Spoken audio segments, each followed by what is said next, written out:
Okay. Good morning, everybody. Oh, geez, my screen is freezing again. And how is everybody? Welcome to Straight Talkin' Fedora Chic if you are new here and have not yet subscribed. We are a Storytime / social commentary channel where we discuss many social issues of the day, but not, and like mental health, a lot of mental health here, but not exclusively. If you're into that kind of thing, please consider subscribing and hit that little bell thing. I know it's useless to many because YouTube doesn't send out the notifications, but let's give it a shot. Let's give it a shot. You'll have to forgive me because it looks like my computer has a mind of its own today, and my webcam appears to be jamming at periods. I'm going to have to look into getting that fixed. Problem is, I think I have too little RAM. This computer is too old and it has too little RAM for what I need to do. But anyways, be that as it may. So here we are Monday morning. And Fluffy Jenny. Hi, good morning, Fluffy and Jenny. Good to see you both. Let's wait a few minutes, see how many more show up, and I will begin this story time. No, I'm not turning into a prison channel because really I wouldn't have enough content to do that kind of thing. It was the one and only time I spent actually more than 48 hours in jail in a city lockup. This is the one and only time. So not enough content for a prison channel. So we go back to our regularly scheduled programming when that story time is done. So how are you all this morning? How are you all this fine morning? Cool. So just want to start off. I do have a Discord server. It's a month and a half old, so we're still quite new. Already we're over 40 members strong, which is awesome because in a month and a half, that Discord server grew faster than my YouTube channel did for during its first month and a half open. So this is cool. I'm going to put the link in the description box right now. Hang on. Okay, hang on. We'll put that in. Okay. Okay. Oh, I'm sorry to hear that, Jenny. Oh, yes, please turn on the live chat if you don't want to miss a thing, as Negs would say. You don't want to miss a thing. So, yeah, please turn on the live chat if you don't want to miss a thing. Okay, now let's get the obnoxious e-begging portion of this show done and over with. Okay, if you wish to support this channel, you can do so. I have Patreon. I have a Patreon, and where I put more personal content up that I'm not necessarily comfortable with unleashing to the public at large yet. I usually put up story times that I wish to test out on a smaller audience first as well. And so it gets interesting, and maybe some reaction content of a certain where I might risk a copyright claim. I don't know. But yeah, so yeah, it's a lot of fun. And I want to take this opportunity to thank my 3 patrons, S, Journey to Find K, and Kim Liepert. You are all awesome. And yes, I will put those links up right now. So yes, if you wish to support the channel, I have Patreon, and I also have a PayPal for a one-off if you so wish. Here we go. So both those links are in the chat as well. All right. The obnoxious e-begging portion of the show is now done for the time being. On with the story time. On with the story time. So yeah, way back in the mid-90s, and I was still living and seeing Marco, not his real name. The only reason I don't know where Marco is, and it's better that way. He might even be dead for all I know. But we're not going to use his real name just the same. I haven't noticed any social media presence with him, and I haven't seen him in over 2 decades. But we're going to use his false name just for, yeah, for the hell of it. So at that time, I was still with my ex-partner, still in active addiction.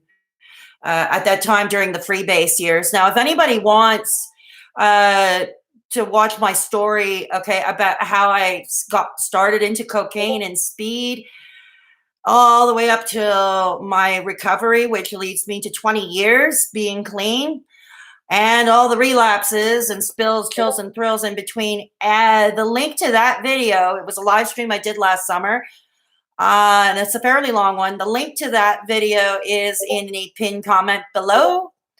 And so take a peruse at that if you will. Yes. Yes, Jenny and Fluffy are both members of the Discord. They are both members of the Discord, so they can attest to the fact. Yeah, we're small. We're still small, but we're still brand new. And if I do say so myself, I'm proud of the community we've developed there. But anyways, back to what I was saying about Marco. Yeah, so at that time, it was Panny Andy crap, and it was got to the point where we started couch surfing, at various friends. Notice I use air quotes here. These people were not our friends. One of the important lessons I learned over the years. Anyways, there was one time we did actually have an apartment. It lasted only a month, of course, a month or two. I don't know. But we had an apartment. And at that time, oh God, excuse for the Discord beeping. I'm going to turn it off now. Okay, good. Much better. So when, and there's another lesson I learned, at least anyway, in the Canadian Criminal Code. If you're caught after the fact in the commission of a crime, let's say somebody commits a crime and you meet them somewhere after the fact, after it's been committed, and you may not have been anywhere near the scene of the crime, so to speak, you still get arrested. You likely could, if you got a decent enough lawyer, a half decent lawyer, you could get acquitted later on in court, but you do get arrested as an accessory. Okay, so that was another lesson, another important lesson I learned, right? So, yes, it is Fluffy. You're right. So, anyways, so let that be a lesson. So there was one night, we had some other thuggish dude living with us, which who I hated all the time. I was never comfortable around him. But little old me, I was being controlled by Marco, and the other guy had to have his partner in crime with him, in the literal sense, and his partner in addiction. Gotta have that quality dude time. So the two of them decided to look. I'm not quite sure what they were there, but they were going to look for a way to get money to, buy more cocaine. And these were freebasers. These were the freebasing years. Okay. So that tends to be more expensive because you use it up faster, and the high tends to last like very short time. But that was their modus operandi of choice when it came to cocaine use. So they were out, looking for a way to get money, whether they even did mock holdups, okay? Like they didn't have guns, that I knew. But they would pretend that they did somehow. They would pretend they would have a weapon, and somehow they would manage to scare some poor high school kid behind a counter. That was usually one of their favorites. Once in a while, they would break into homes. And I was like, I don't know, taking on the Sergeant Schultz mentality. I know nothing. And I would be at home, and more than often than not at night, I would be at home, and I would, if it'd been more than 3 hours, let's say they were gone, usually that meant there was a call from the cops saying that they were arrested, and can you identify them, and so on and so forth. Because of course, none of us had any ID on us at any given time, right?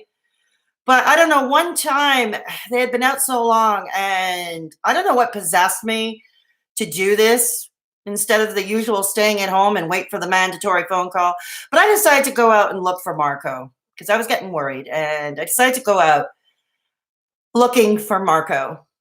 And I don't know what they did. I don't know, but I ran into Marco alone on the street somewhere. It was away from our apartment. It was away from our apartment, about 3 city blocks away from our apartment or something. And he passed me a hammer. It's like, what the fuck? What are you doing with a hammer, right? So, but he passed me the hammer, asked me to hold it, and stupidly I did. And he had, and it's like, so what are you doing? What are you doing? He seemed to be empty handed, so nothing at the time looked like it was stolen, unless he managed to break in some cash register somewhere. He had told me he had tried to rob cartons of cigarettes at a gas station. Hey, Daphne, good to see you here. So, I think his goal was to rob cartons of cigarettes because, at that time, price of cigarettes going up in the 90s and all that. And, you could have selling them cheaper, you could have a nice lucrative business going on of contraband cigarettes, right? You could have a nice lucrative business. And if you're a drug addict, well, pretty much anything goes, right? So like I said, I had no idea what he was up to. I was handed a hammer and that he used, and he's there, just walk, just walk. And then all of a sudden he told me, drop the hammer over the bushes. There were like some bushes. And he said, drop the hammer over some bushes. And so I did. And lo and behold, like about 2 city blocks behind us, there was a cop car. No sirens blazing or anything. It looked like it was driving slowly, but okay, maybe it was doing just neighborhood patrol, and it's just a coincidence that they're there, even though I never believed in coincidence, right? Yes, Daphne, yes, it's good that you joined us. Thank you. Thank you for making it. Yes. So it was, to say the least, I don't know if it was stupidity, naivete on my part, or maybe I knew deep down what, the hammer was being used for, more or less. Either way, the cops caught up with us and both of us were under arrest. I thought, oh shit. Like, it was not the first arrest I had gone through, but arrests to me, for anybody, it doesn't matter how many times or if you're seasoned, it's still upsetting. And I had no part of what he did. Like I said, I met him after the fact, and I had no idea what he was doing. But this would be the first time I would spend more than 48 hours in a lockup. It was my first time at city lockup. I mean, I had in the past been, let's say, locked up in a police station cell. I'd be locked up for a few hours while they process my paperwork and then send me home with a paper simply with be a good girl and promise to appear in court. But this time, no. No such luck. No. I was going to city lockup. And if there's one piece of advice I can impart, well, besides don't break the law and don't hang around lawbreakers, and even if you have even a modicum of suspicion that somebody who you live with or you're close to is out doing some no good. Hey, Lily, good to see you. Good to see you, Lily. So even if somebody is up to no good, right? The lesson I can impart is, no matter what, don't go out and try to find them. Don't go out and try to find them. Other things, I don't know. Wait it out in the security of your own home. Or if you're at a friend's house, wait it out. Don't go out and look for them, because you really don't want to be around even what follows, if that is another lesson I can impart to you all. But the other lesson is, with the cops, if you're under arrest, okay, I mean the obvious, and some people don't get it. They don't get it. What's going to happen once you're under arrest, okay, is inevitable. The cops are going to do what they're going to do, right? They're going to do their thing. Don't do things like resist arrest. Don't do things like scream or carry on. And by all means, don't be a smartass and don't get rude with them, because that means they will get more brutal with you, okay? It's inevitable what's happening, and it sucks, I mean, because I'm used to being in control of my environment. It's the only way I can function. But this is something, of course, you have zero control. The cops are running the show. They are running your life for at least the while. So, you're put into this police station cell and you're fed one meal. If you're there for an hour, a couple of hours, you're fed one meal. And what they do is they go to a local fast food joint like McDonald's or something, or some greasy spoon nearby. And they'll get something cheap on the menu, like usually a sandwich, or if they're going to McDonald's, it'll be like the basic hamburger with the fries. And now, as a vegetarian, and they don't care if you're a vegetarian or vegan, right? But as a vegetarian, I only ate the fries and the soft drink and had the soft drink, but that's what they do. Okay, or that's what they did. Maybe with budget cuts, they're serving mutton and gruel. I don't know now, because this was like over 25 years ago, right? But that's what they were serving at the cop shop at the time. You would get one meal and waiting for paperwork and process. After a couple of hours, and it's a cold place, there's a bench, it's a door with a little window, little window. You knock at the glass window for whatever. Somebody might look at you, but they ignore you. You're ignored. So what's scary is if you get sick or something happens in that cell and they're ignoring you. The scary thing is you could be left for dead. Okay. So I don't recommend it. Sometimes I guess if they know you have a health condition, I guess they'll look in on you. I guess they'll look in, but they ignore you for the most part. Anyways, they finally somebody let me out, and they said, "Come on, you're going to be questioned by the detective. We're going upstairs, and you're going to be questioned by the detective." And at that time, I'm running around stocking foot, right? Because they take your shoes before going into the cell, so you're barefoot or stocking foot. They don't give you back your shoes to go back upstairs, right? Yeah, it is scary, Daphne. Yeah, it is. And of course, they take your belt, and they take your belt as well, hair elastics. If you have a piece of clothing with drawstring, they want the drawstrings. And in this case, if the drawstrings are like attached, like you can't adjust or remove, they cut them off with scissors. Or like if you have like something like a tie, like a bow as a decor, on your clothes, cut it off. I swear to God, they cut it off. They want nothing, okay, that you can potentially harm yourself with in a cell, right? So, so I'm running up stocking foot, cords, because I had a sweatshirt that had, ties on it. And they cut the ties, and I was a hot mess. But then, after sitting for hours, and it seems like an eternity because there's absolutely nothing to do in that cell. They don't leave you with reading material. You have nothing. You sit in there in that cold cell and you do freaking nothing. So it seems like an eternity. So I was relieved. I knew what was waiting upstairs to be questioned by the detective could be scary, but at the same time I was relieved to be let out because I was so bored and I was alone, and hey, different scenery, right? Different scenery. I'm talking to somebody else.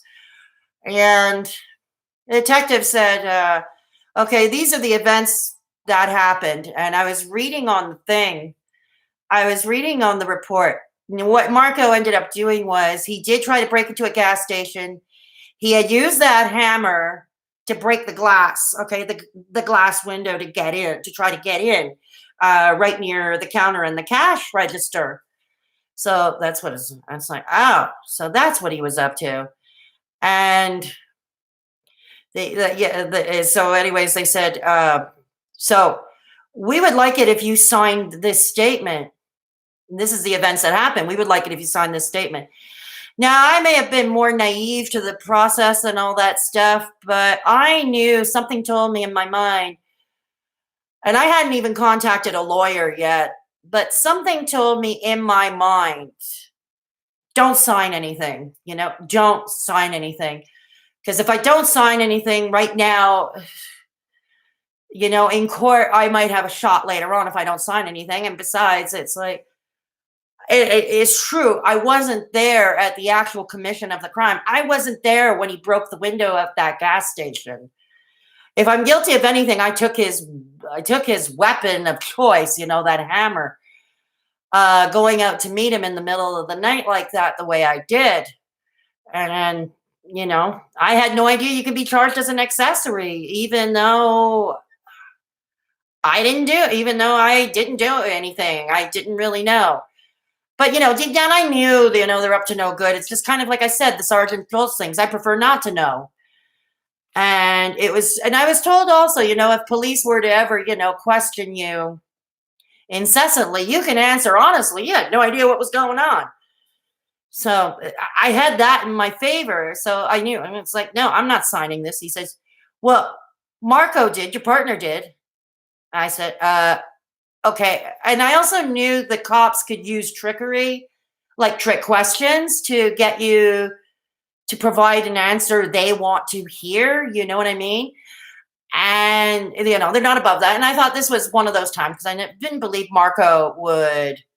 You could be down in the US, we call what you're describing the drunk tank. Oh, wow. You could be charged as an accomplice if you were caught with his weapon or near him. Yeah, I learned that the hard way, Fluffy. Yeah, I learned that the hard way. That's another lesson I can take to you. If they ask you after the fact, they come back or you meet them later, and they ask you to hang on to things like hammers and screwdrivers or any merch that looked like it was suspiciously obtained, don't take it. Don't take it in your hands. In fact, run away. Run away as far as you can. If that's another lesson I can impart to you all, right? So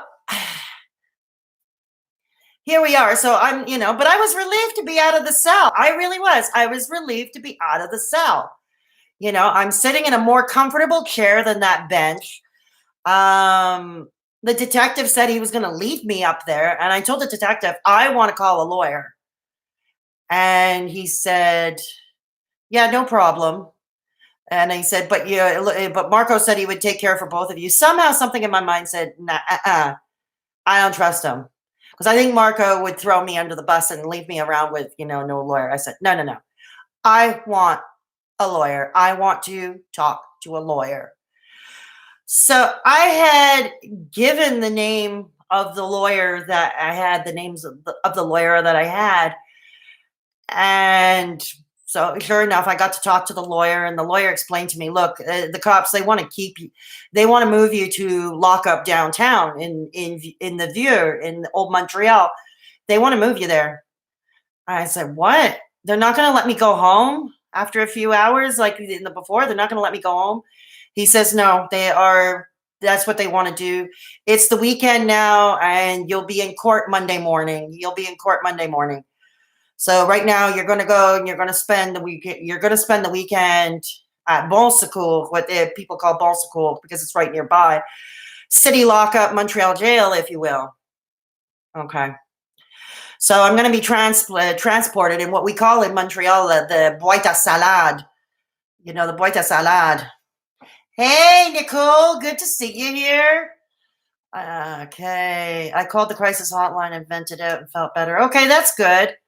Oh, well, good luck with your class, Lily. So, yeah, so at so you're going to be going to Bonsecours. You're going to go to city lockup.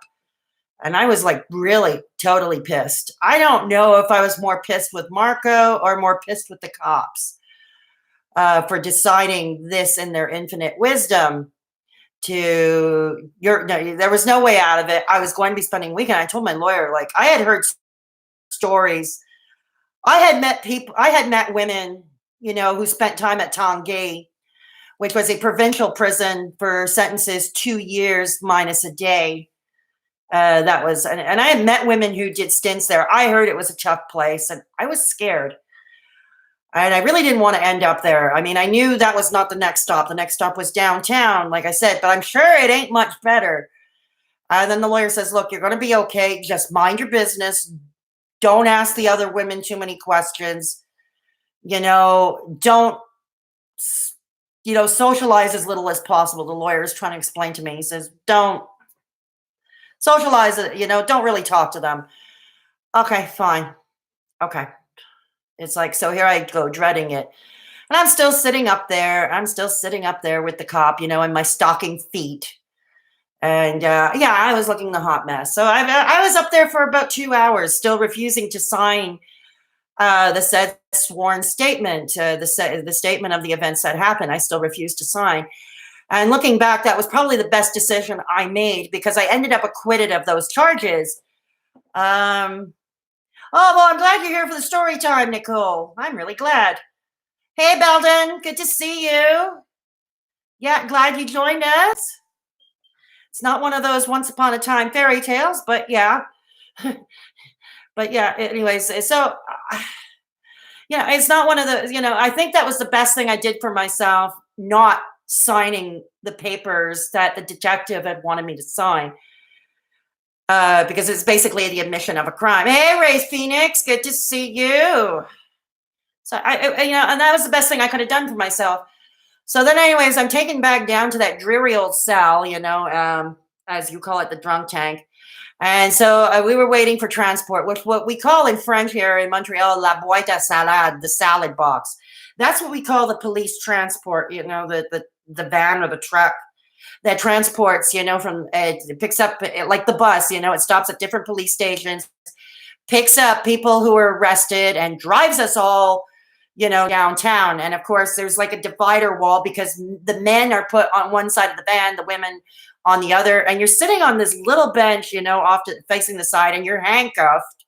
You're handcuffed with your hands behind your back. So it's very uncomfortable. And if you think you're falling because it's going bumpy and it's a bumpy ride, and if anybody has ever driven in Montreal, we're known for our potholes. Okay. And sometimes sinkholes. So it could be a bumpy. And you can't really use your hands to brace yourself because you're like this, right? You're like this. You're handcuffed behind your back. So you can fall over, you can fall on somebody else. You can end up falling on somebody else. It goes, a jerky stop. Ah, yes. So yeah, you can fall over. It's fun stuff, kids. Fun stuff. So it's not exactly like your amusement park ride. Although, depending on how you look at it, it could be just as hellish, right? So, anyways, we finally arrive. They take us in an indoor garage. They take us in the elevator, and they give us the whole spiel on how the elevator. The dudes, of course, were going in their end. Okay, like I never saw Marco, and I didn't really see the dudes because they're being taken to their area, and we were being taken to ours. So finally, we're getting up, and what it looks like, it's a cage, bars, and there's like this huge room, like a huge room with nothing but benches.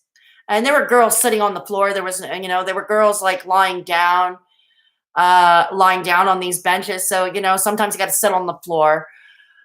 Cigarettes were being passed around like joints, let's take a puff here and take a puff there because nobody had cigarettes on them. And those who might have had a pack of cigarettes, they got their cigarettes back. I had about half a pack of cigarettes left, but if you had cigarettes on you, let's put it this way, it was such a valuable commodity at that time. And I was scared not to share, but that was the thing. You're going to pass it. You're going to light up one or two cigarettes and you're going to pass them around to the girls, right? Oh, yeah, that does sound super safe, don't it? Phoenix, yeah, Ray Phoenix, yeah, don't it? Oh, yeah, it does sound. Yeah, it does sound. So yeah, super safe. We're passing around cigarettes. Right, super hygienic. Yeah. But like I said, it was such a rare commodity to have cigarettes, right? Keep in mind, a lot of these girls were like myself, they were addicts. So chances are a lot of them didn't have money or didn't have much money because whatever money they got, you're spending it on dope, right? And, and even cigarettes can sometimes be an afterthought, but cigarettes were the rare commodity. And then at one point, they toss around these plastic wrapped sandwiches. They look god awful, basic white bread, stale, like hard as a rock. And it looked like bologna sandwiches. And it looked like it's seen better days, let's put it that way, the sandwiches. And if there was one thing There were girls there who had been at this lockup lots of times, and they knew the sandwiches are nasty. If you can avoid eating, that might be a good idea. And they said, but after 48 hours, they will give you a hot meal. Okay, and the so-called hot meal is basically cold fries and cold chicken nuggets from somewhere. So yeah, so like after, I think it was, no, not after 48 hours, sorry, 24 hours. After 24 hours, they will give you the nuggets and fries. But even cold nuggets and fries is a step up from those nasty sandwiches.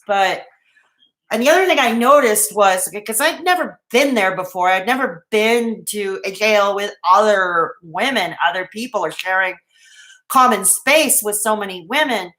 And the first thing I noticed, you have no privacy when you go to the washroom. Like if you have to pee or whatever, there's no privacy. So I kind of made it a point not to drink too much water, and I probably ended up getting sick. I got dehydrated. But I made it a point of not drinking too much water or not eating anything, because my goal was not to use the toilet. Okay, my goal was not to use the toilet, because the idea of me going in front of other people, my anxiety levels set off. So let's make it a point to not consume anything, and that's that. But by the time, the second, and then there was this girl, a couple of girls who were on heroin withdrawal, and this was a nightmare. They were girlfriends with each other. But one of them was taken, I guess, out to go talk to their lawyer or whatever, because you don't really get visitors at that place, but your lawyer can come and see you. And so next thing I knew, the girlfriend was latching on to me, moaning and crying and everything. And she said, look, I need my heroin. I need my smack. And for those who don't know, smack is slang for heroin, at least around here it is. And this poor girl was on withdrawal. And I had learned later, like what the jail gave, what Montreal City lockup gave to inmates who were on withdrawal from heroin was Valium. That's all they had to offer them was Valium. And of course, the Valium had no effect whatsoever on their withdrawal symptoms, right? No, this time I'm in the room with a lot of girls. Okay, I'm in like one room with nothing but benches. I'll get to the cell. They put you in the cell for the night. I forget what time, but it was fairly early. Here's the thing. There's no clocks in there. You don't see any clocks there. You don't have if you had a wristwatch, you don't have your watch on you. If you had a pager, and back in those days, most of us worked with pagers. It was the days before everybody had cell phones, right? So, if you have no sense of time. All sense of time has gone out the window. What seems like hours and hours on end is actually like 5 minutes, at least in my opinion. At least that was according to my experience. Thank you, Daphne. Yeah, kind of scared straight movies, huh? Yeah, beyond scare straight.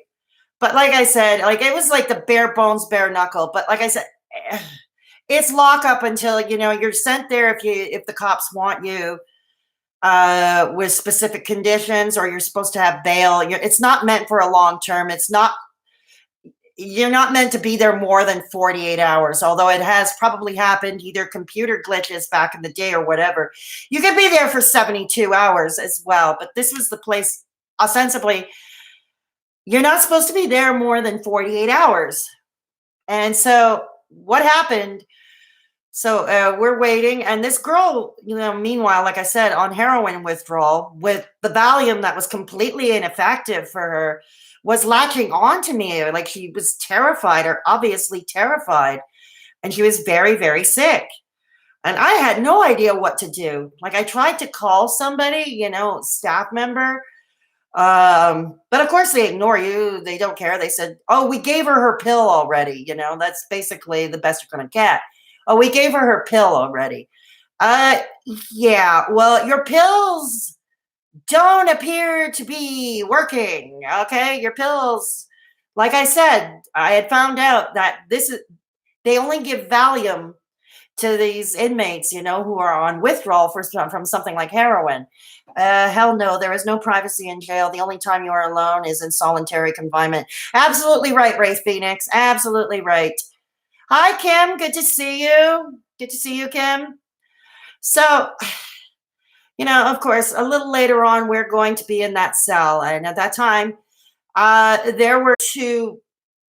The cell was even worse. Like it's not bunk beds. It's not even a thin mattress on the floor. There's no mattress. It's just a bench, and it's freezing in there. You're always cold. Luckily, I had a jacket with me. It was spring, and it was cool off during the night at the moment I was arrested. So I had my jacket with me. So so here I am. I have no cigarettes left, nothing to do. Again, you're not allowed reading material or anything to do. It's lights out. And I was nervous. Like my surroundings, everything. Oh, and by the by, I ended up stopped sharing the cell with the girl who was on heroin withdrawal for the night. So I guess, I don't know if one way to look at it, it was, I guess, I'd taken upon myself to try to look after this girl, or at least watch after her. I mean, I knew what heroin withdrawal was. I just never seen it up close and personal, before that time, before my experience in city lockup. And so what you see, what you hear, obviously, this is one of those cases, it's completely different from actually having it in front of you. So I don't know how long, like I said, I lost. What seemed like a few hours, or what would seem like an eternity, was actually a few minutes, only a few minutes. That's how slow time was going by, right? Yeah, I mean, this girl was no stranger to jail either. Like I said, I was more of a stranger to jail. I mean, I'm sure if she were in her faculties, maybe she would be the one showing me around or explaining the rules or the unwritten code of conduct for the inmates, right? But she wasn't, she was sick. She was very, very sick, and it was quite frightening to watch. And it's even frustrating, you're trying to call somebody, you're trying to call a guard or one of the counselors, because they had, I think, one or two women counselors on duty per shift, and call the woman. And the woman said, "Look, I see that you're nervous. I know this is your first time here," because she saw the record. They have the records, "This is your first time here. I know it's not fun getting arrested. Let's try to make the best of this." And it's like, okay, what? Take a look at this girl, okay, that I'm with. Take a look at this girl. Okay, she's sick. Okay. She said, "But we gave her her pill. We gave her the Valium." It's like, oh God, it's not working. What ended up happening is saw that the girl was getting worse, and that's when they finally decided to have her transported to the ER. There was a hospital nearby.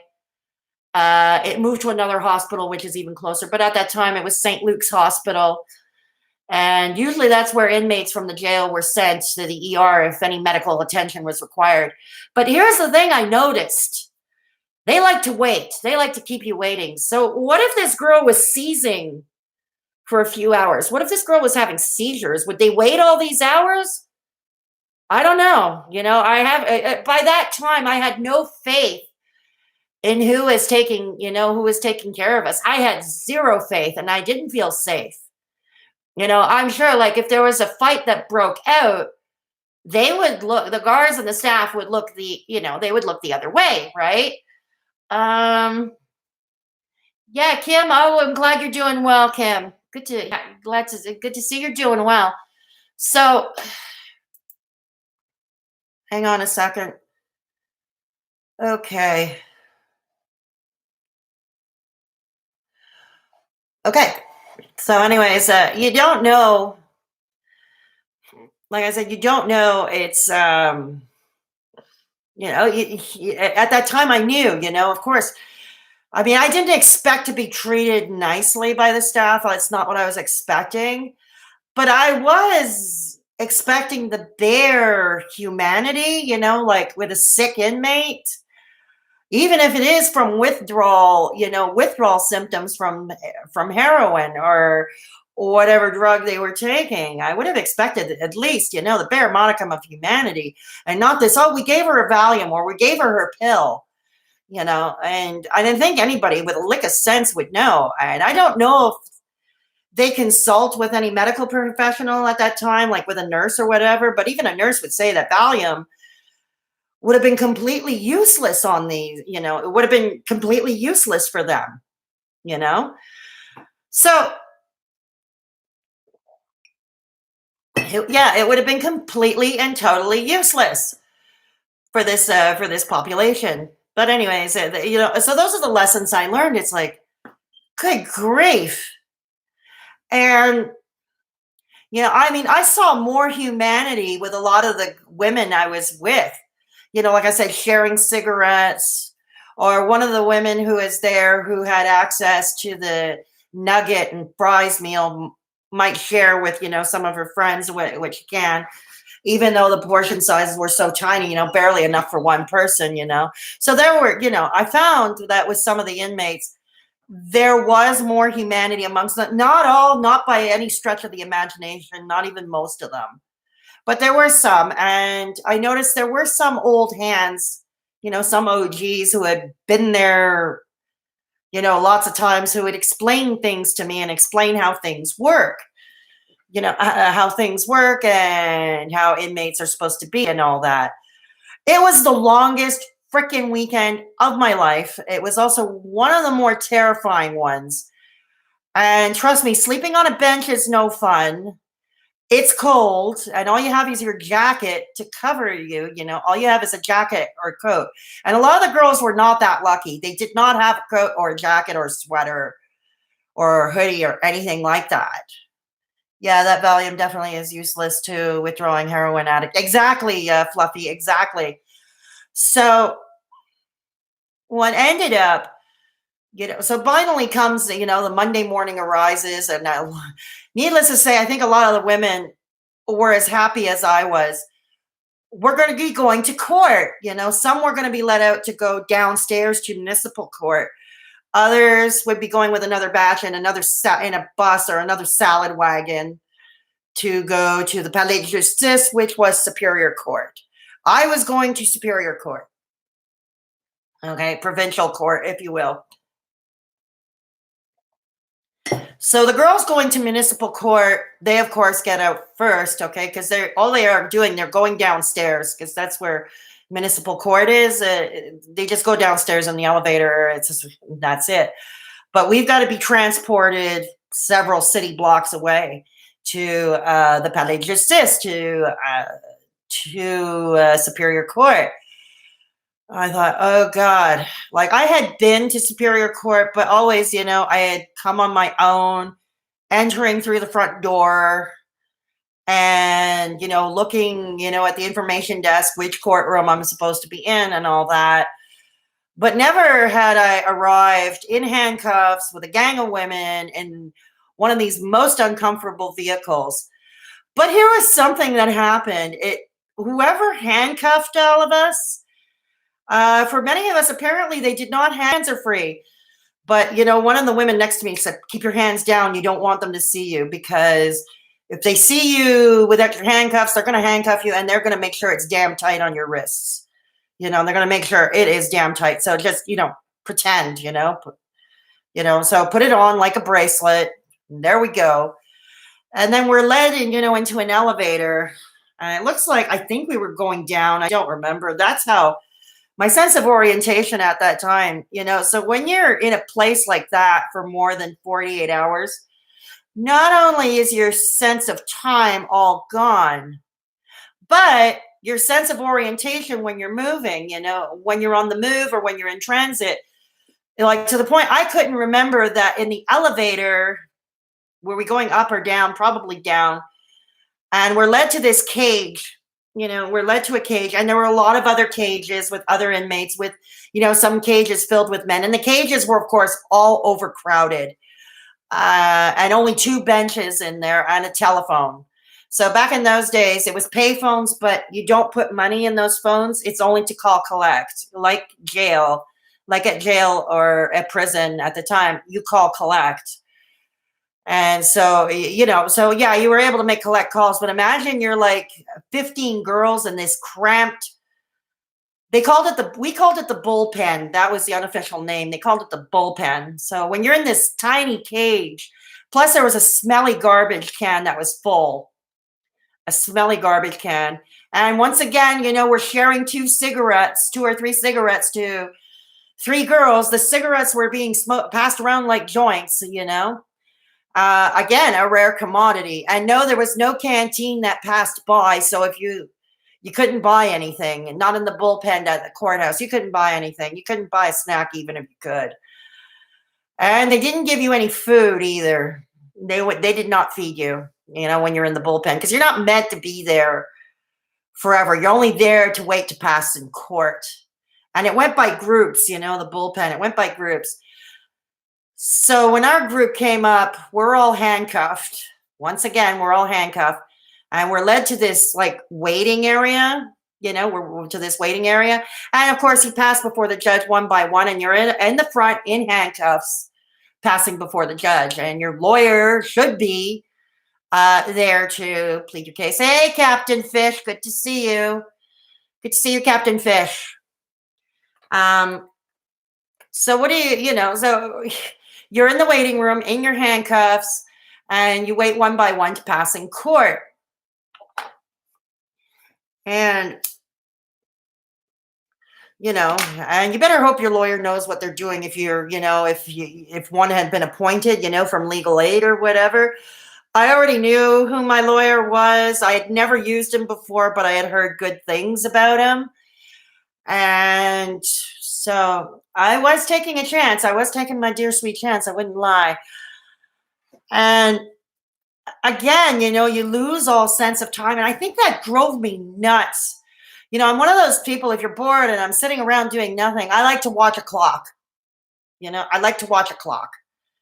But there was no clock for me to watch.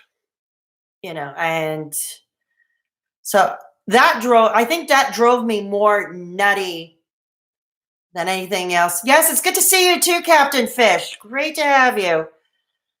Yeah, just a word. Speaking of Captain Fish and I are going to be doing another collab very soon on this channel. I'm not sure yet of the topic.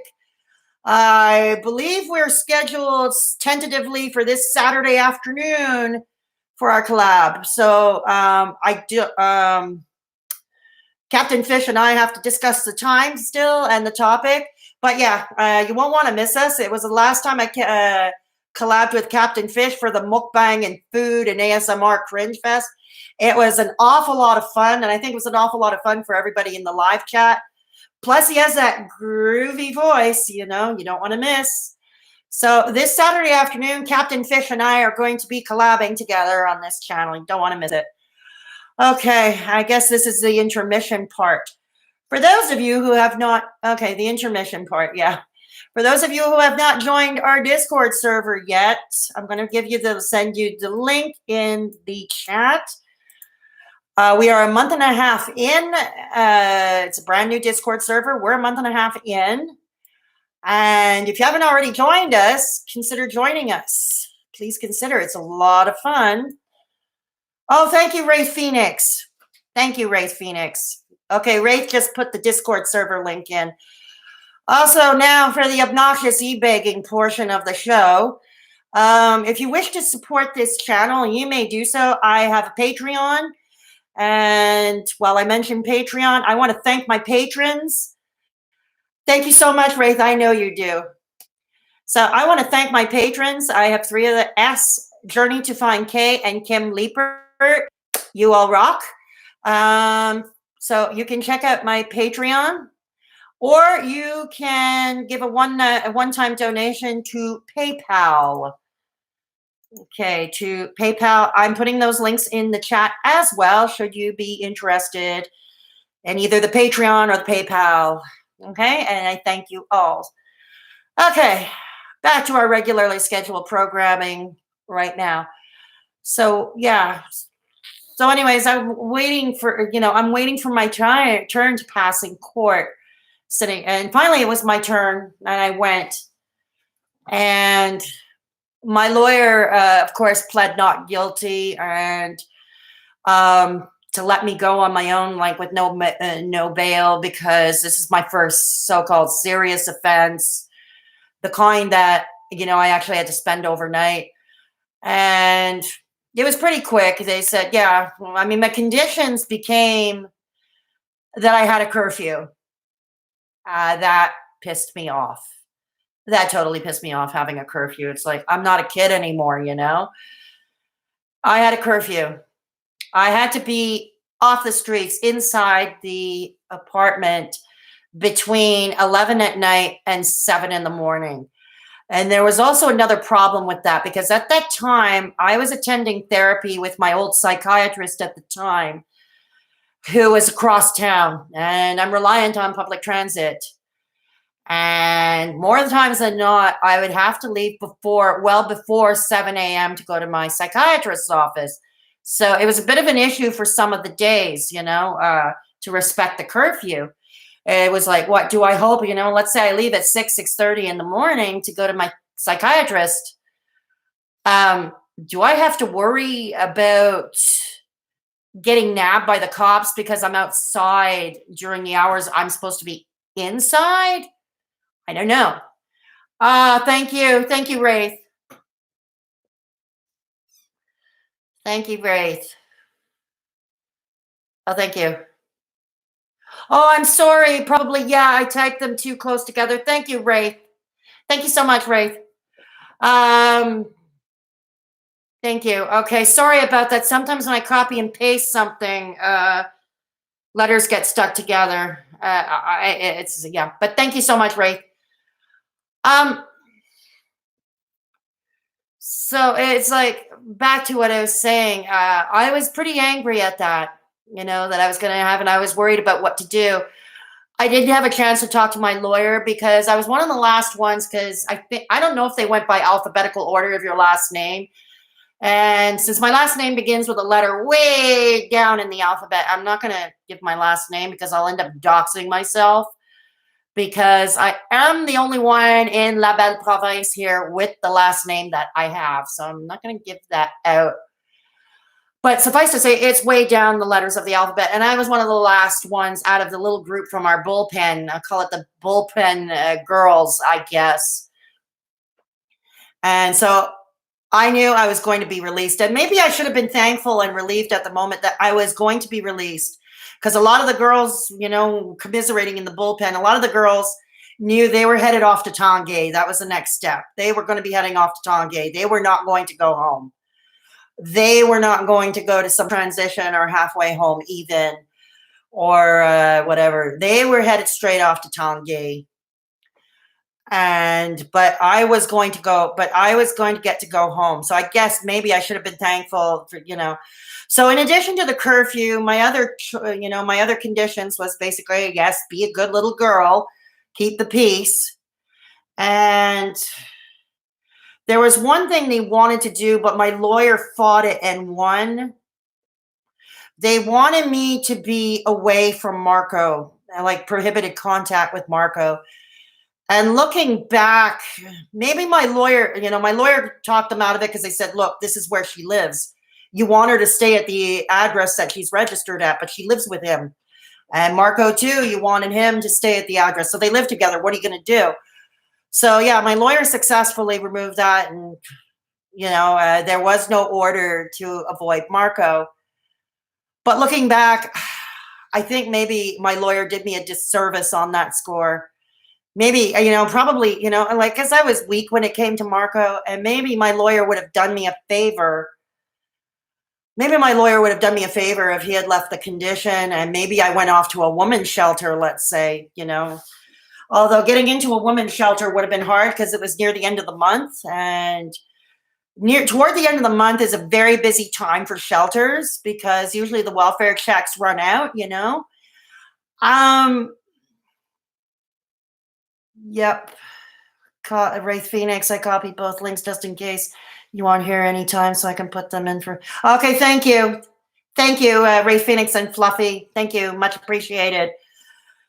So I don't know. It was like a lot of mixed feelings. And I look back now, I should have taken, maybe I should have been grateful. Maybe, certain conditions shouldn't have. Um, but just our luck. What happened was once we're back in the bullpen, because we had to wait till the end of the day, when the court is done, when court is adjourned for the day, we would have to wait for our paperwork to be processed. If you're going home or if you're going to another jail or you're going straight to prison, if you're going straight to prison, paperwork has to be processed, to those circumstances. Just my luck. We got stuck. We got notified by the guard. And by that time, the garbage was stinking. Okay. Like that garbage can was stinking. One of the girls had a fit. Okay. And when she called a guard to talk to him, she threw the garbage can at the guard. We called them screws at the time. We called them screws, because turn the key and open the door, screw. So we called them screws. And this girl was so mad. Like, she threw the garbage can. It's like, get it out of here. We're human beings. Get it out of here. And of course, these guards, and then she went and pointed out something which is obvious, probably the obvious. It's probably not a nice thing to say. Probably not a nice thing to say, but I believed it at the time. Honestly, I believed it at the time. She says, you weren't smart enough to be a cop, and that is why you're a screw. That's what she told him in French, in French. Pas assez intelligent d'être une police. Donc, c'est pour ça t'es un screw. That's how that went. Okay. And oh God, needless to say, the guard was not happy, and they went and got his compatriots. And then it was just a bad scene. I don't remember. It was like a whirlwind. It was like we got yelled at and we're still stuck, and they slammed us in, and they warned us one more time, don't try our patience again, something along those lines. I was pretty scared. But on the other hand, I was glad for that other girl. Maybe she was crazy, but I was glad at least the smelly garbage can was out of there. There are enough smells in there. Think about it. You're in a small space crammed with about 20 girls, most of whom probably hadn't showered, because city lockup does not have showers, okay? Because you're not meant to be there more than 48 hours. So you're stuck, a lot of these girls probably hadn't had a chance to have a shower. And you're not going to get a shower until you either go home or you're transferred to Talkin, or in the case of the men, to Bordeaux, which is again another provincial prison for men, which was 2 sentences of 2 years minus a day. Or they would have been transferred to, back then, Parthenay, which is they're not getting out on bail, so they're going to be held for trial type of thing. And Talkin served as that purpose for women as well. So, yeah. So what happened was we watched the bullpens, the cages across. We saw people leaving, being herded out, There were some, like those that were going to the federal penitentiary, and you could identify those that were headed straight to the feds, the federal penitentiary, meaning sentences 2 years and up. Because those that were headed off, they were given a special vest to wear. They had to wear a special vest. Yeah, quite the fashion statement. So they were going out first. They were headed to, cuffed, and they were headed for their transport to their respective penitentiaries they would be off to. And then there were those that were going to go to, being transferred, to Talkin or to Bordeaux, in the case of the dudes, being transported to Bordeaux. And the women off to Talkin, or they were being transported off to Parthenay, at the time. Parthenay no longer exists. It's now they opened a facility 20 years ago, another facility to replace it 20 years ago in the far east end of Montreal. And I bet he wasn't, you possibly charged, you're very welcome. I wish I could help, Fedora. But I try to help with. Oh, you helping now, Fluffy. It's fine. I bet it wasn't you. You possibly charged with contempt.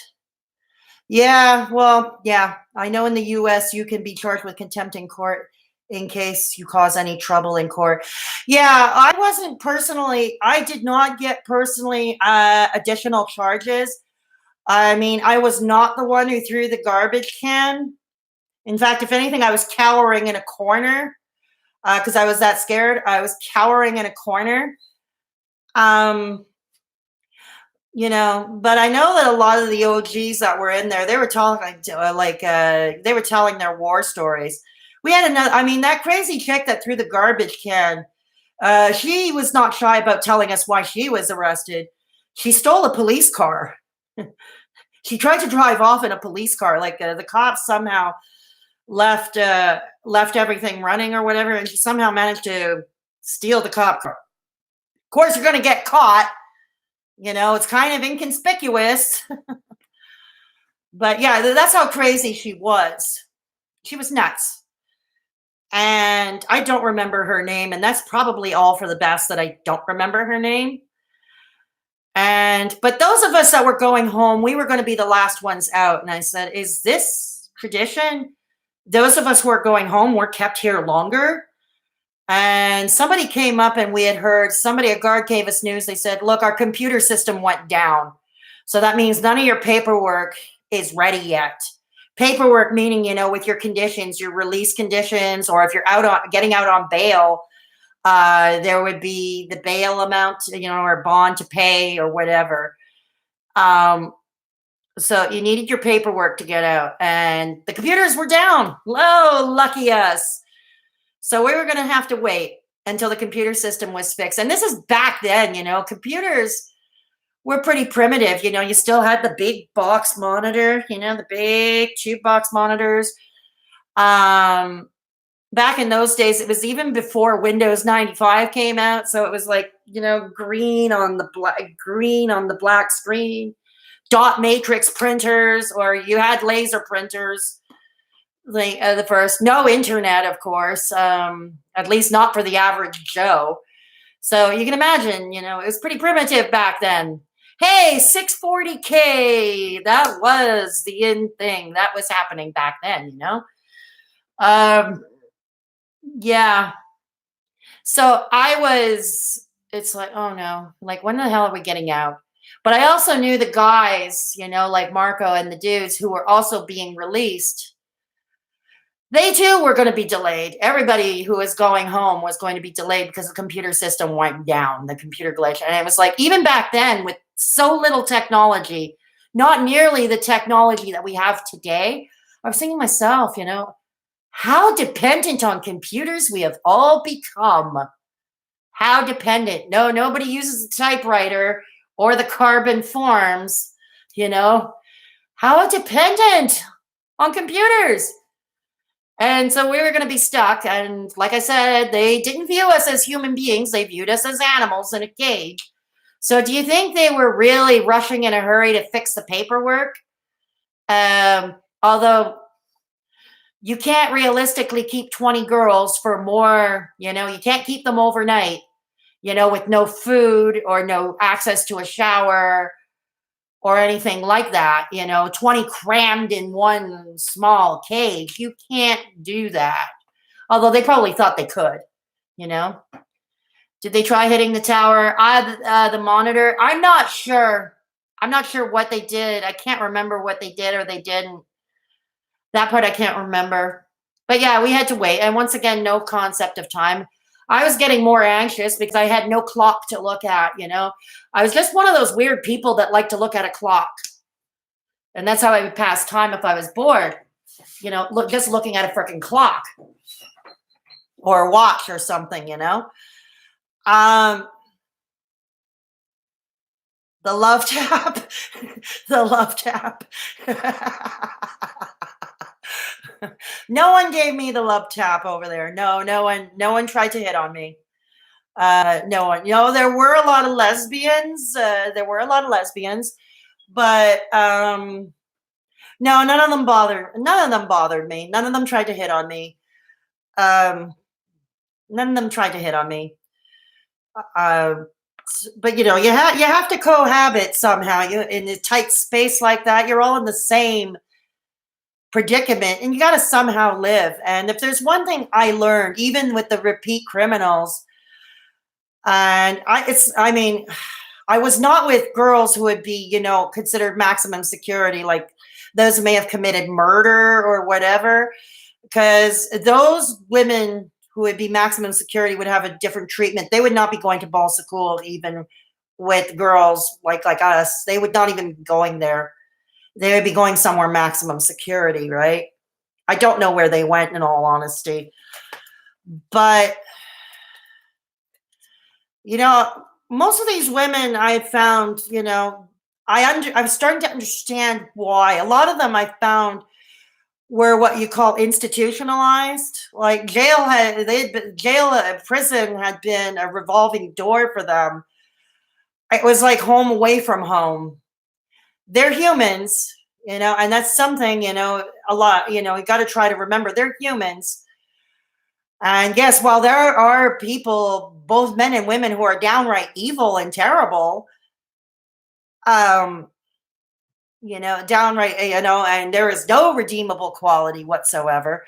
A lot of these women were just trying to survive the best way that they could.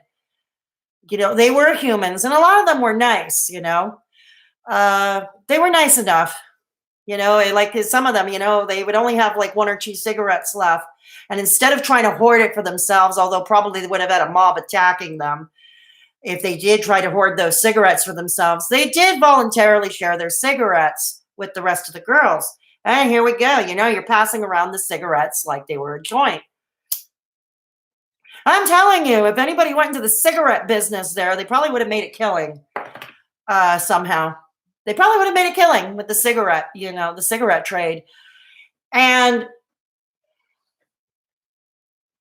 so we're still waiting. We're still waiting for our paperwork. Finally, we're called out one at a time. One at a time. Okay, yeah, you're going home now. You're going home now. So then I had to go. I had to get my paperwork. They also had my stuff, like my shoe. I had my shoes back when I went to court. Of course, I had my shoes back, but not shoelaces. But I got my shoelaces back, and I got whatever cash I had on me. I got it back. Whatever cash I had on me, I got it back. So you get back whatever they took away from you, and you get back what they took away from you. Keys, lighters, stuff like that, whatever they took away, you get it back. And they give you your paperwork, and on it, in my condition, the conditions, like the curfew, got to be indoors between 11 p.m. and 7 a.m. And I said, look, I go for weekly appointments to my psychiatrist early in the morning, who's across town. And I got to leave the house before 7 o'clock. They said, talk about it with your lawyer, discuss it with your lawyer. Okay, not our problem. Discuss it with the lawyer. At least I didn't have to report to the cop shop once a week. A lot of people, when they're released, out until their court dates, they do actually have to report and sign in at the local police station. Could be weekly, it could be daily, but I did not have such a condition, at least. So one less worry. I didn't have to worry about setting aside time regularly to go to jail. To go to the cop shop. To go to the cop shop. God, I'm losing my words here, kids. And what happened was I was relieved to go home. And then I was out, then I was let outside, and there was Marco. And maybe I should, ordinarily I might have been relieved. I might have jumped, to hug him, give him a big hug. Relieved to see him, relieved to go home with him. But somehow I wasn't.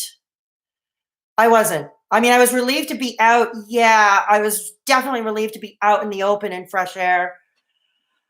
And I couldn't even feel bad for the girls that were, left behind, so to speak.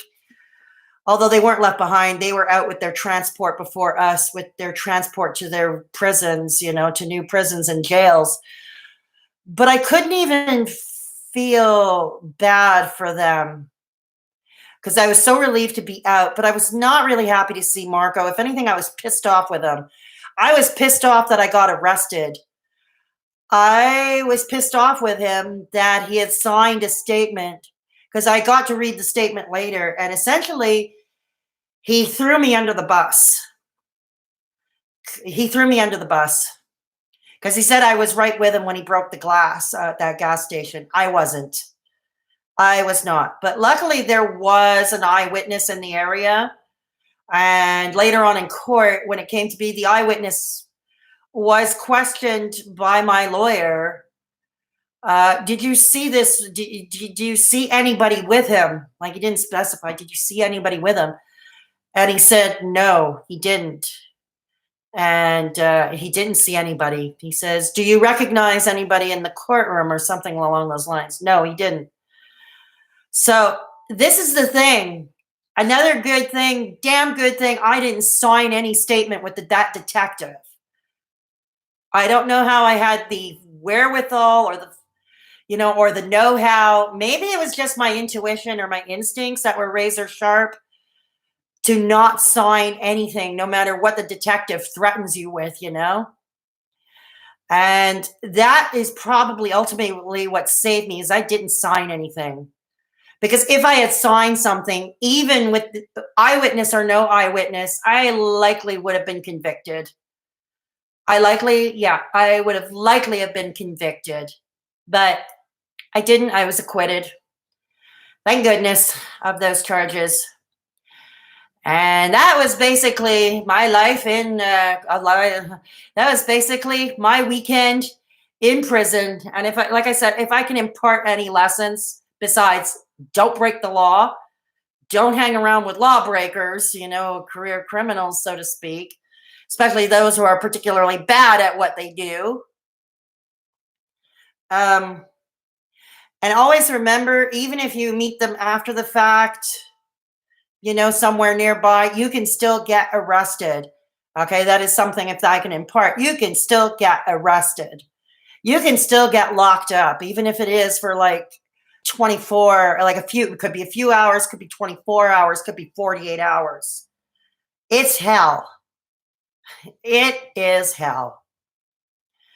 And the weird part about it all is, now with the FTD, the frontal, one of the things that terrifies me is being sent to a CHSLD, which is a provincial run nursing home. And those places are the fourth circle of hell. Really, the fourth circle of hell. And the fucked up thing that is so fucked up that I always say, and it may sound like a joke, and it may sound, it might sound flippant when I say I'd rather be in city lockup than at a CHSLD. That's what I mean. As terrible as that place at Bonsecours was, I'd rather be there than in a CHSLD. And that's the whole fucked up thing about it. But yeah, back to what I said. Yeah, one lesson to impart, be careful who you hang out with. And if you do have the misfortune of being arrested, don't resist.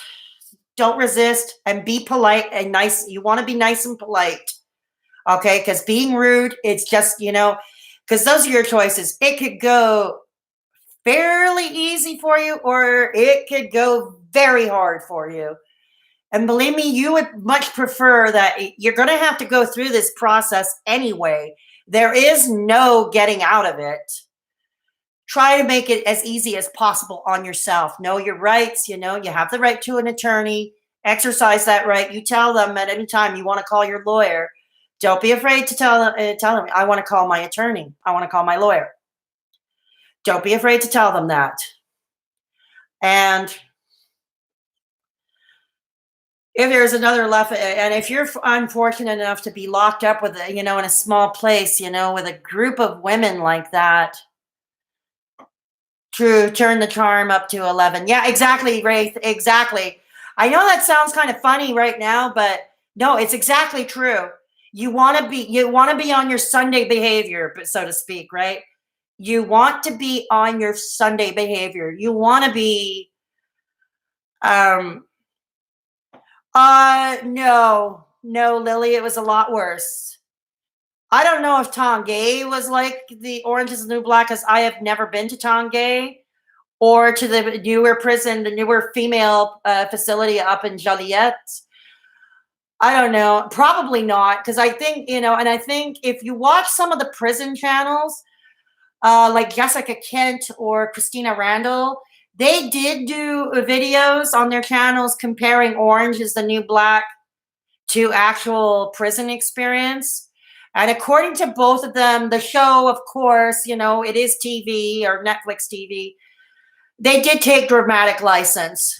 They do take dramatic license. So some of the things mirror reality, but other things, no, certainly did not, according to some of these prison channels. So maybe you might want to find those videos at their channels. It's Jessica Kent and Christina Randall. They actually run prison channels. So both women who run, so they can tell. But no, it is nothing like a city lockup. It's a lot worse. It is a hell of a lot worse. Being in that bullpen in the courthouse is a hell of a lot worse than Orange is the New Black. Oh no, it's hell. No, don't kid yourself. So yeah, now we're at the question and answer and comment portion, the last few minutes of the chat, where we have a little conversation if we're so inclined, or we do a little Q&A. So, or we do a little Q&A. And does anybody here have any comments or questions to ask? Does anybody here have any questions to ask or comments? You can always add them later in comments. This live stream will be left up like always. So if you don't think of anything right now at the moment or in the next few minutes while I'm still with you,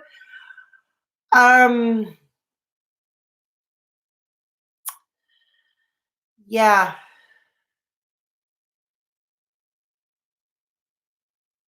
Yeah. This is my experience in jail, Lily. This is exactly what it was. This is exactly what it was. And it's always fun, the indignants, because they want to take pictures of you. They want to find any, and I forgot to mention that part, but yeah, they want to find identifying markers on you. So they might tell you to strip naked. So that's always, they want to check for things like birthmarks, scars, tattoos, all that kind of thing too. So that's why they might strip. That's why you might be told to undress. Yeah, thank you, Fluffy. Thank you, Fluffy and Wraith. Yeah, no, it's not. We can't compare Orange is the New Black. We really can't, Daphne. I actually just want to say thank you. You are so open and honest about your experience, and it's very helpful. Well, you're welcome, Daphne, and I'm glad you came by and you stuck around to hear my story. As I am glad for all of you. You're all great, and I want to thank you for listening to my story with a non-judgmental ear. It's funny. A lot of people are so judgmental, even after, like, this is 25 years ago. Okay. This was 25 years ago. And, another lifetime ago. It's in my past, and I'm a different person today. I'm 20 years clean, I'm 20 years drug free. And for those who weren't around, there is a link to my addiction story, my addiction and recovery story, in a pinned comment below this video. It was a live stream I did last summer. So if you want to take a watch, yeah, it's pretty much everything from how I got started on cocaine. And that's another lesson, obvious, that should be don't start. Don't start doing that shit if you haven't already. And no matter how many temptations might be around you or what peer pressure could be during youth, don't try it. But anyways, that video is basically, the beginning of my drug story all the way up to my last time I got off and began my 20 years of recovery and all the relapses that took place in between. So that video, if you're interested, it is below in the pinned comment. Yeah. I'm so sorry I had to go through all that, Fedora chick. That's awful, especially someone who has gone through sexual assault. Yeah, thank you, Fluffy. Like I said, it is what it is. I mean, now that I'm older and I like to think I'm wiser, despite the fact that my brain synapses are not always firing at all cylinders these days, I'd like to think I'm a lot wiser. And I now realize that even if I wasn't physically at the scene of the crime and I did not take part in breaking the glass of the window of that gas station, I did have my own responsibility in it, okay? I did. I stayed with Marco longer than I should have. I shouldn't have been with him. I shouldn't have gone out into the night looking for him. I shouldn't have taken the hammer, okay, when he passed it off to me. I should never have taken the hammer. And maybe, and like I said, I knew what him and the roommate were doing when they would go out or he would go out alone to try to search for money to get drugs, to get more cocaine and stuff, but took on the Sergeant Schultz mentality. And if that's another lesson I can impart, the Sergeant Schultz mentality is not going to help you. It may help later to get an acquittal, when you finally pass through court, through preliminary hearing. But at the moment you're getting arrested, it is not going to help you. Okay? It's not going to save you. I would look into prison channels, documentaries, investigative reporting pieces with credible, unbiased sources for info. Reality is usually 10 times worse than fiction. Yes, exactly, Wraith Phoenix. It's exactly what I mentioned. Like the two women's owned YouTube channels, prison channels on YouTube that I can think of offhand that actually did do videos comparing Orange is the New Black to actual prison would be Jessica Kent or Christina Randall.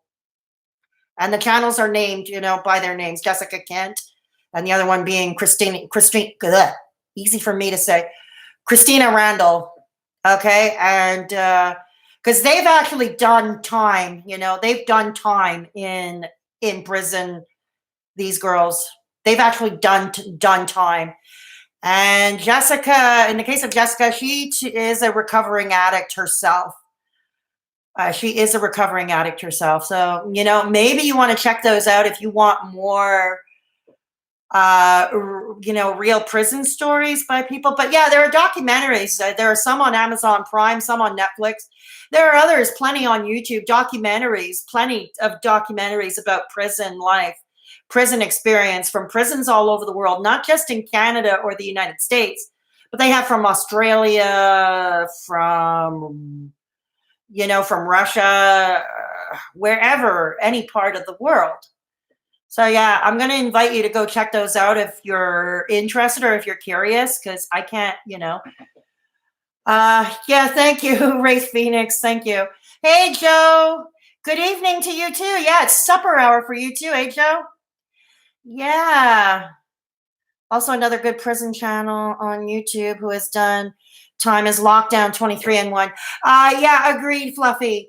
Yeah, but that's a guy who's running it. I was talking about, if you want a comparison for women, I was talking specifically about women because obviously women's experience and men's experience is different as well for obvious reasons. But yeah, Josh, that's his name, who runs Lockdown 23 and 1. He too has spent a significant amount of time in prison. Yeah, he too. He's done a significant, and he talks about his experiences as well. Yeah, and he's well spoken. He's articulate. But I was talking about the women, and the two women that I knew offhand were Christina Randall and Jessica Kent. Yeah. I'm not sure what prison is, etc., like on your side of the pond, but a lot of inmates in the UK tend to reoffend and get back inside as they get free food and accommodation, etc. It's a sad state. Unfortunately, Joe, yeah, it happens here in Canada too. More often, it does happen in Canada. Um, and I'm going to venture to guess in the United States, it's also a common happening in the United States. I'm going to venture to guess. I actually watched one prison documentary on Netflix. I don't remember which one it was. And they talked to a man who was in his mid 60s. They talked to an inmate who was in his mid 60s. He was going into prison for the first time in his life. He never had a record. He led a semi-normal life, I suppose. But he came right out and said he considered prison because he got a life sentence, and he's been in his mid 60s. So odds are he's never going to get out, for the rest of his natural life. He's not going to get out. And he said he pretty much implied that he did it on purpose to get in, and he called it his retirement plan. Yeah, he called it his retirement plan. So I pretty much understood right away what that meant. Like the poor guy, like he's a senior, he's living in poverty, and he needs some place to go, even though it is a crappy place to go. It is a terrible place to go. I think it's a terrible, if this is your retirement plan, wow. Again, I don't recommend. Yeah, okay, thank you. Thank you for confirming, Wraith. Thank you. So yeah, Canada, that definitely happens here, just like what you say in the UK, Joe. Yeah, definitely. Yeah. But there are plenty of prison channels on YouTube. YouTubers who are running prison channels. In the UK, our prisons have a big problem with spice addiction. Drug, okay, in brackets, drug. My mate is a guard, and she's been in a hospital a few times due to spice being smoked like crazy in jail. And she OD'd on fumes. Oh, really? Wow. Oh, wow. That powerful. Brings on new meaning to secondhand smoke, don't it? Yeah. Wow. Oh, wow.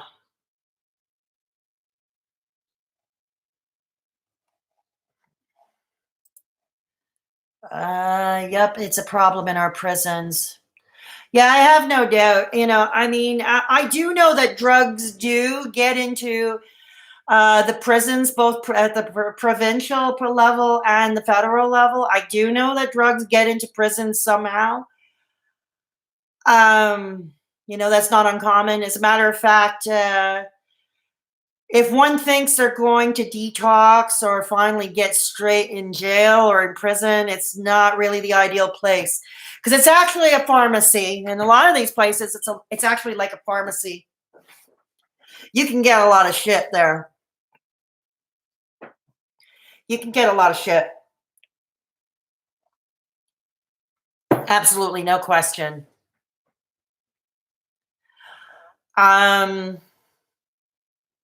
Yeah, no question.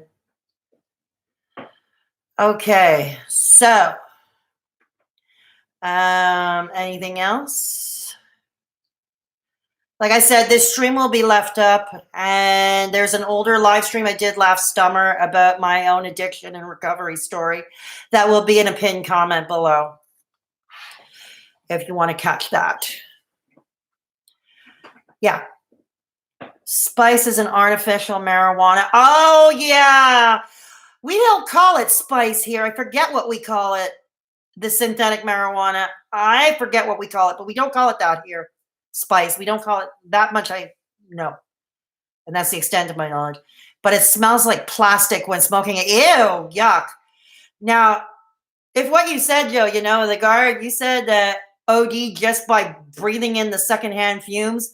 I can only imagine what damage these people are doing to themselves actually smoking that, It's basically a ton of chemicals and it screws with your head and body. I have no doubt. I heard similar stories about synthetic marijuana here. I have never tried it. I don't plan on it.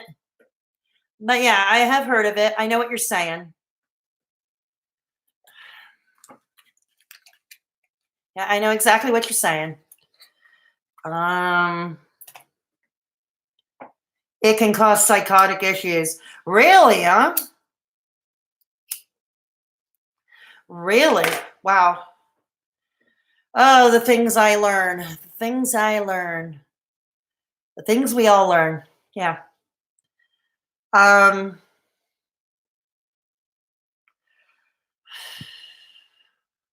yep. So yeah, I guess that's what they call spice in the UK. Yeah.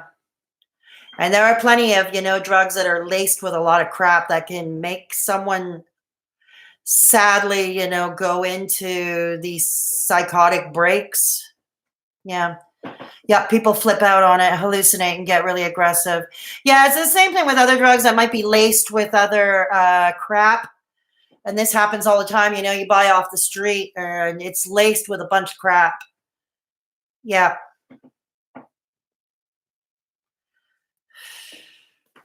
Yeah, definitely. It's laced with a bunch of crap. And yeah, don't get started into drugs. Don't get started into drugs. And try to be a law abiding citizen. Try to be a law abiding citizen. I'm a law abiding citizen now. It was 25 years ago. And if there's one thing I can say, it's odd, even though I don't, up until now, I've never told my story publicly. I had only told to select few, about my arrest and about my weekend in prison. But you'd be amazed at how many people would judge me today, even though this was 25 years ago. About 25 years ago, they would judge me today. They would still think I'm still that gangsta girl, if you will, a girl who should not be integrated into society. So anybody who had been actually institutionalized and had been inside for years, trying to adjust to life on the outside, trying to adjust to a new life, perhaps, I could see why there is recidivism. I mean, there are a lot of reasons for recidivism, but this is one of them. You figure, oh, well, they think the worst of me anyway. We're going to go do it. I watched the Netflix series, The Pharmacist. It's really eye-opening, the U.S. opioid crisis. Yeah. Well, the opioid crisis is growing here in Canada as well. It is getting bad here in Canada. Make no mistake about that. Yeah. That's on the rise. More deaths from opioid or ODs and stuff like that. Wow, that's crazy. I don't think of that of you because I know that everyone can change. Well, thank you, Fluffy. And there are people like you who believe that, everybody, I think most of us like a good redemption story, a good story of redemption. And I think even though this is my story and I told it, and if I do say so myself, it is a good story of redemption. If you change your behavior for the better, no need to judge. If you carry on being problematic, that can lead you to prison, then I can understand. Obviously, you changed your ways over 25 years. Yeah, thank you, Joe. I'd be lying if I said if it was easy. It wasn't. It wasn't. And even after I fled and left Marco for good, and did I go into normal, polite society? No, I didn't. No, I didn't. That was another strange journey. That was another strange journey. Unfortunately, people are small minded. Absolutely right, Ray Phoenix. Absolutely right. People are small minded. There are people who are indeed small minded. Yep.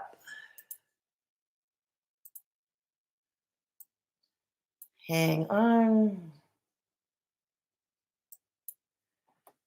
There are definitely people who are small minded, no question.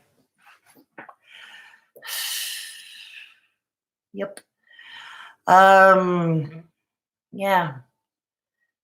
So yeah, and I'm glad all of you are here, and I'm glad you sat through and listened to my story. I'm very happy. I'm very thankful for that. But I knew my regular core audience would not judge me. Otherwise, I would not have probably talked about this while I was still lucid enough to do so. Yeah. So, anyways, any other comments or questions? Also, if you have a topic suggestion for me to do on my channel, if there's a topic you want me to talk about, you can let me know here in the live chat or in the comments below. Or those of you who are on my Discord server, you can do so there too. I'll always be here when I'm free. You know that. Oh, thank you, Fluffy. I appreciate that. I appreciate that. I appreciate all of you. So now, okay. So once again, we're going to pass the Discord server for those who have not yet joined. We're going to pass the Discord server again. Ray Phoenix, if you're still around, could you please share the, once again, the Discord link?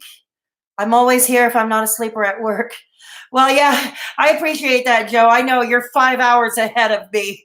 You're 5 hours ahead of me. It's dinner time for you guys where you are. It's almost lunchtime here. Yeah.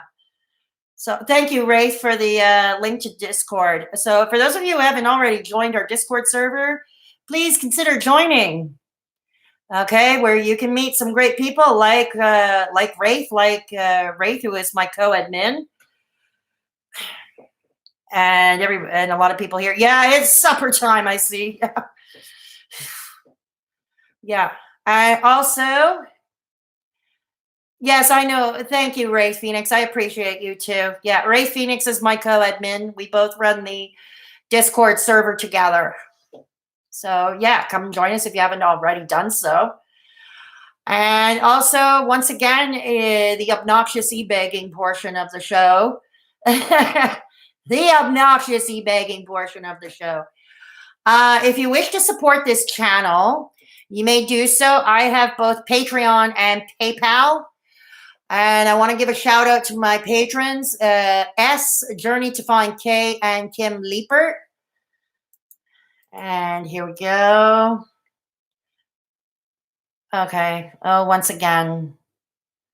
Okay, once again, I screwed up the Patreon link. Okay, hang on. All right, let's try this again. I don't know why it clumps it together. Okay, here we go. So that concludes... Not the e-begging. Oh no! Cue in the Janet Leigh shower scene from Psycho. You know that sound that the music. Cue it in. Oh no! The e-begging portion of the show. Yes, it's the e-begging portion of the show, and it's obnoxious. It's obnoxious. But yeah, seriously, no, my channel is not monetized, so. Trying to do the best I can, and whatever is donated, I reinvest in my channel, so I can continue to provide content. And yeah, exposed. Oh no. Ooh, exposed. Yeah, cue the theme to Dragnet. Cue the theme to Dragnet. Oh, thank you, Fluffy. Thank you, Fluffy. You're very welcome, Daphne. I'm glad you stopped by. Thanks. I'm glad you stopped by. So yeah, that's that. So anyways, if any of you have not yet, please give a thumbs up on the way out the door. If you haven't already done so, please give give a thumbs up out the door, on the way out the door. If you have not yet subscribed, please consider subscribing and hit that useless dingy bell thingy below, because maybe one day YouTube will get its act together and will actually notify you every time I go live or I upload something. Wow, what a concept. Something that would work, right? Okay, so please remember, always take care of yourselves and each other. And if there is somebody in your midst who is at risk, alone, or vulnerable, please take the time to check in on them, lend a sympathetic ear, share a meal, or share a coffee. It can make all the difference in the world to that person. And I will catch you all in the next one. Without further ado, please, if you had any questions or comments you didn't have, please feel free to do so in the comments section. And yeah, and like I said, there is a link to my addiction and recovery story in the pinned comment if you're interested in that. So I will.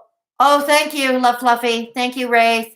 So until next time, I will catch you all in the next one. I don't know when that will be or how soon that will be, but I will do my best to have that up. And catch you all later. Straight talking Fedora Chick over and out. Bye. Good afternoon, all. Or in the case of Joe, good, or anybody across the pond, good evening to you and bon appetit.